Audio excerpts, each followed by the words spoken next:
네, 유아 강사 실비아입니다. 지금 시간은 2019 개정 누리과정 시간입니다. 제가 이제 유튜브를 확인해 보니까 전 시간에 우리가 신체 운동 건강까지 했었네요. 그러면 우리가 지금은 의사소통을 할 시간입니다. 저희가 2019 개정 누리과정 해설서를 보고 있죠. 해설서의 의사소통이 72페이지부터 시작되고 있습니다. 만약 이 강의를 처음 보시는 분들이라면요. 누리과정 포털 사이트가 새롭게 만들어졌습니다. 누리과정 포털 사이트나 교육부 사이트를 가시거나 또는 제가 운영하는 공개 유치원 임용고시 카페에 가시면 해설서가 PDF 자료로 공개되어 있습니다. 해당 자료는 공공을 위한 자료로서 모두에게 공개되는 자료입니다. 그 자료 해설서 2019 개정 누리과정 해설서 72페이지 의사소통 파트를 지금부터 보시도록 하겠습니다. 자, 해설서는요, 목표, 그 다음에 내용 범주, 내용 이렇게 되어 있습니다. 목표가 일반 목표가 하나 있고요. 구체적 목표가 3가지가 있는데 구체적 목표와 3가지와 내용 범주 3가지가 1대1로 대응이 된다라고 말씀을 드렸습니다. 자, 의사소통의 일반 목표는 일상생활에 필요한 의사소통 능력과 상상력을 기른다입니다. 구체적 목표 3가지는 일상생활에서 듣고 말하기를 즐긴다, 읽기와 쓰기에 관심을 가진다, 책이나 이야기를 통해 상상하기를 즐긴다입니다. 내용 범주 3가지는 듣기와 말하기, 읽기와 쓰기에 관심 가지기, 책과 이야기 즐기기입니다. 2015 개정 유치원 교육과정에서는 의사소통이 듣기, 말하기, 읽기, 쓰기 4가지로 있었습니다. 그 중에서 듣기, 말하기가 하나의 내용 범주로 2019에서는 2019 개정 누리과정에서는 듣기와 말하기가 하나의 내용 범주가 되어서 듣기와 말하기가 되었고 그 다음에 3번째, 4번째 읽기, 쓰기가 합쳐져서 통합되어서 읽기와 쓰기에 관심 가지기라는 2번째 내용 범주로 제시되었습니다.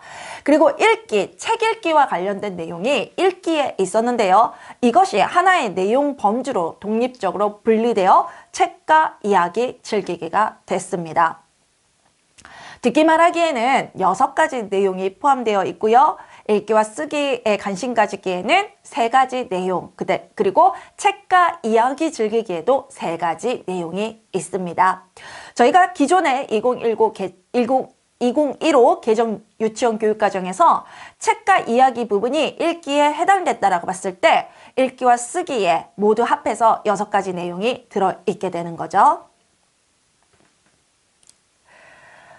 자, 듣기 74페이지 보고 있습니다. 제가 74페이지에는 듣기와 말하기 내용 범주가 유아가 다른 사람의 말이나 이야기를 관심 있게 듣고 자신의 경험, 느낌, 생각을 상황에 적절한 단어를 사용하여 말하고 고운말을 사용하는 내용이다 라고 되어 있습니다. 그 다음에 읽기와 쓰기에 관심 가지기라는 내용이 유아가 말과 글의 관계에 관심을 가지고 주변의 상징, 글자 등을 읽으며 자신의 생각을 글자와 비슷한 형태로 표현해보는 내용이다라고 되어 있습니다. 3번째 내용 범주 책과 이야기 즐기기는요. 유아가 다양한 책에 관심을 가지고 상상하며 동화, 동시에서 말의 재미를 느끼고 말놀이와 이야기 짓기를 즐기는 내용이다라고 합니다.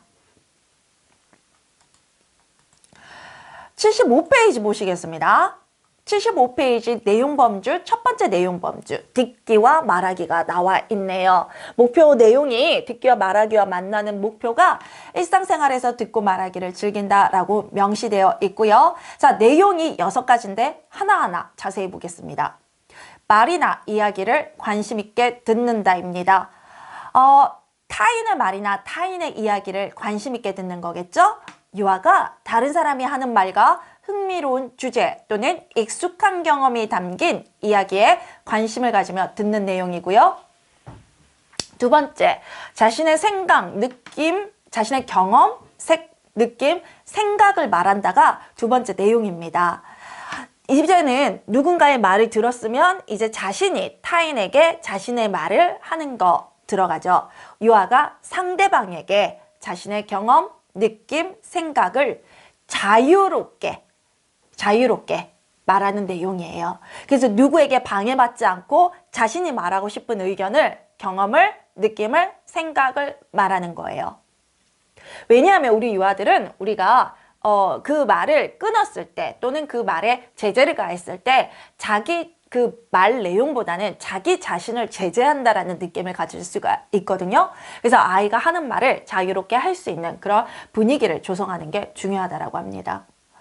상황에 적절한 단어를 사용하여 말한다인데요. 이렇게 상황에 적절한 언어 표현을 하는 것을 우리는 활용론이라고 합니다. 그래서 집에서는 엄마에게 때를 좀 쓸 수 있겠지만 슈퍼마켓이나 공공장소에서는 또 가정과는 다르게 지켜야 할 예절이 더 많을 수도 있지 않습니까? 그런 부분입니다. 그래서 유아가 때와 장소, 대상과 상황을 고려하여 적절한 단어나 문장을 선택하여 말하는 내용입니다. 네 번째 내용입니다. 상대방이 하는 이야기를 듣고 관련해서 말한다. 유아가 다른 사람이 이야기하는 내용을 듣고 말하는 사람의 생각, 의도, 감정을 고려해서 말하는 거예요. 그래서 내가 그 사람 얘기를 듣고 그 다음에 내가 그 사람 이야기를 바탕으로 그 사람의 생각, 그 사람의 마음, 그 사람의 의도, 감정을 고려해서 얘기해요. 아이들이 타인의 생각, 의도, 감정을 고려하기 위해서는요. 타인의 관점을 이해하는 조망 수용 능력, 타인의 역할을 이해하는 역할 수용 능력, 또한 타인의 감정을 포착할 수 있고 공감할 수 있는 공감 또는 감정이입 능력이 필요합니다. 이 것들은 유아교육 신이론에서 마음이론에서 다루는 핵심 개념이고 시험에도 출제됐던 부분들입니다. 다섯 번째 내용은요. 바른 태도로 듣고 말한다입니다. 유아가 말하는 사람에게 주의를 기울이며 듣는 내용인데요. 말을 끝까지 듣고 자신의 의견을 말하는 겁니다. 이것은 예의와 관련돼서 듣고 말하기와 관련된 사회적 규칙을, 사회적 예의를 가르쳐주는 내용이네요. 또한 고운말을 사용한다라고 되어 있는데요. 유아가 일상생활에서 사용하는 유행어, 속어, 신조어, 상대방을 비난하는 말을 사용하지 않고 우리말을 바르게 사용하는 내용이라고 합니다. 그래서 우리말을 고운말을 사용한다라는 내용이죠. 선생님, 영어에서 디짓이라는 거 들어보셨어요? 디짓, 디짓, 디짓. 선생님이 디짓, 디짓, 디짓 하면 이렇게 하면 그 외국인들이 다 알아들어요. 그런데 이게 무슨 뜻이냐면 Did you eat이에요. 너 뭐 먹었니? 이런 뜻이에요. 그래서 너 뭐 식사 때 디짓 그랬으면 너 뭐 먹었어? 너 괜찮아? 안 먹어도 돼? 뭐 이런 뜻이에요. 그래서 did 영어로 이것을 did you eat? did you eat? 이것을 우리는 이제 did you eat? 이거 연음해서 did you라고 하고 eat 발음한다라고 하잖아요. 얘들은 이 연음도 아니고 이거 세 개를 한 단어로 하는 거예요. did it? did it? did it? 이런 식으로 해요. 근데 이제 이거는 이제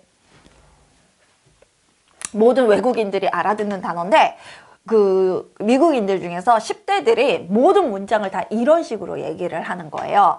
그러면 그 10대들이 이런 식으로 줄임말을 그 30대, 40대 미국인들에게 제가 쓰면 이제 저는 이제 학부생들이랑 상호작용, 그러니까 학부생들에 대한 강사나 교육조교로 일을 했었기 때문에 그 10대들을 많이 만났잖아요. 그러니까 대학생 1, 2학년만 돼도 실은 10대거든요. 만으로 생각하면. 그 걔들이 쓰던 말을 아무 생각 없이 30대, 40대한테 쓰면 제가 영어를 썼다라는 표현을 몰라요.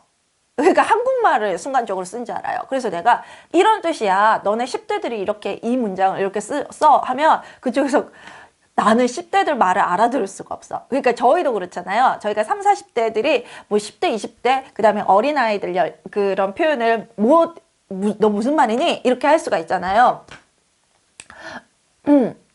그런 것처럼 미국에서도 그런 현상들이 있어요. 그것과 관련된 내용인 것 같습니다.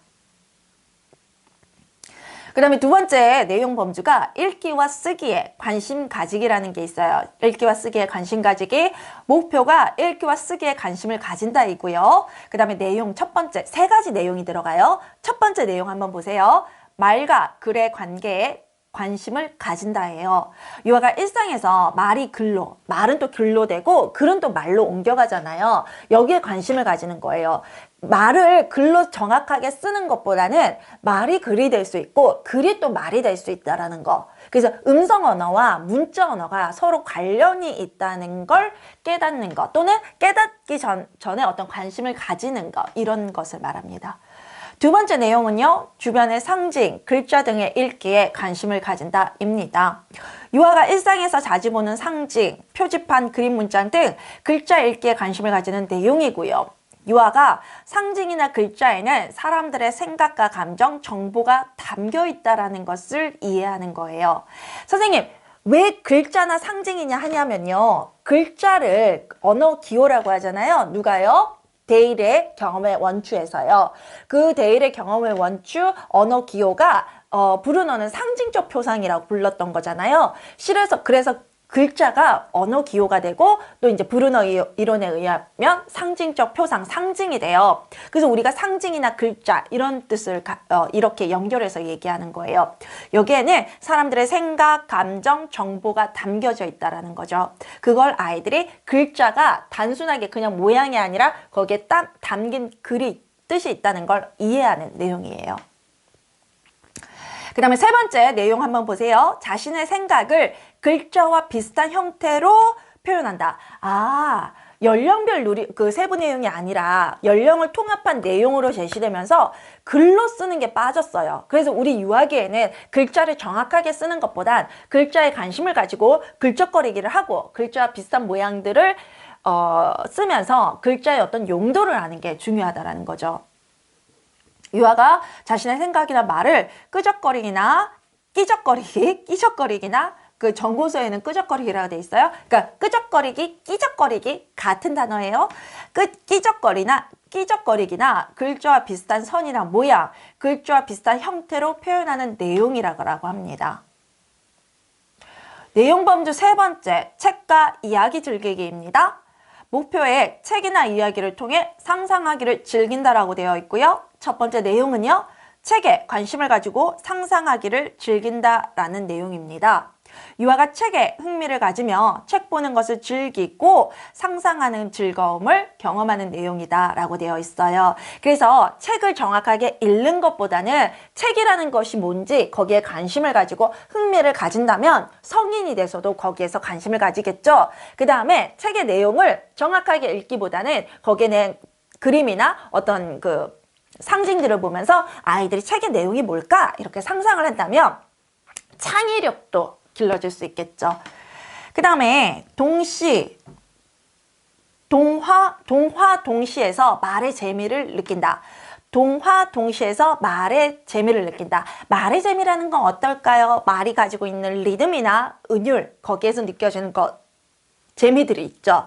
그래서 우리가 두꺼봐 헌집 줄게 새집 다오, 이것도 말의 리듬에 대한 거잖아요. 유아가 동화와 동시를 자주 들으면서 우리말의 재미와 아름다움, 재미뿐만 아니라 아름다움까지 느끼는 내용이다 라고 합니다. 그럼 우리말을 사랑하는 그런 감정을 가지게 되겠죠. 그 다음에 말놀이와 이야기 짓기를 즐긴다라는 내용 보세요. 말놀이와 이야기 짓기를 즐긴다. 이제는 말의 재미를 아이들이 표현하는 활동으로 가는 거죠. 유아가 끝말잇기, 수수께끼, 스무고개 등 다양한 말놀이를 즐기는 내용이에요. 이걸 통해서 아이들은 말에 어떤 흥미를 가질 뿐만 아니라 말을 능숙하게 말하게 되고 단어들을 확장하게 되겠죠. 어휘 확장이 되겠죠. 어휘 확장에는 수평적 확장이 있고 수직적 확장이 있는데요. 요거는 신이론에서 다루는 내용입니다. 유아가 끝말잇기, 수수께끼, 스무고개 등 다양한 말놀이를 즐기는 내용이고요. 자신의 경험, 생각, 상상을 기초로 새로운 이야기를 만드는 과정을 즐기는 내용입니다. 자, 여기까지가 의사소통의 내용입니다. 다음 주에 사회관계 내용으로 만나 뵙도록 하겠습니다. 감사합니다.